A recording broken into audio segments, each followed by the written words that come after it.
So, sobrang excited ko nga guys, inopen ko kaagad itong aking parcel na in-order sa online kahit hindi pa ako nakakapaghilamos niyan guys. Ayan, nakakagising ko lang talaga niyan.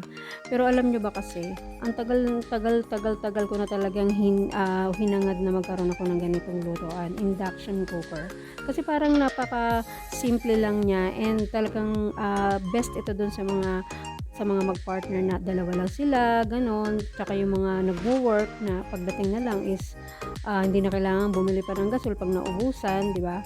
So, mas okay kasi ito kasi sasaksak mo na lang sa kuryente and pwede ka ng magluto. Ayan guys, so nakita niyo naman, 'di ba, na okay naman yung packaging ni seller and ito yung kanyang laman. So, sealed na sealed siya guys. Meron pa siyang plastic talaga nung inopen ko siya. And ang brand nga nito guys na nabili ko is Tix kasi parang ito yung nakita ko na mura sa online. Mura siya kasi nakuha ko siya ng mas mababa na presyo kasi nga meron akong ginamit na voucher. Ayan guys, touchscreen button nga pala yan guys. So, tingnan nyo na lang, basahin nyo na lang kung ano yung mga kailangan yung pindutin. Kung halimbawa magluluto kayo ng prito or maglalaga kayo, ganon. So, basahin nyo na lang guys. And meron siyang on and off dyan. So, ayan yung mga button niya.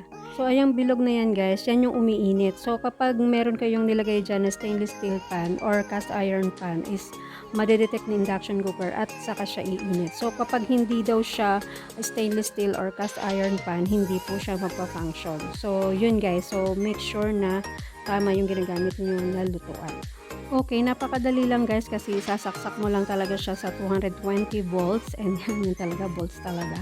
Ayan, so mag-iilaw siya pero hindi pa iinit yung circle niya kasi nga wala naman tayong nilagay na pan. Nasubukan ko na nga rin palang gamitin ito guys using stainless steel pan pero hindi ko lang siya na-videohan and working naman siya, good performance.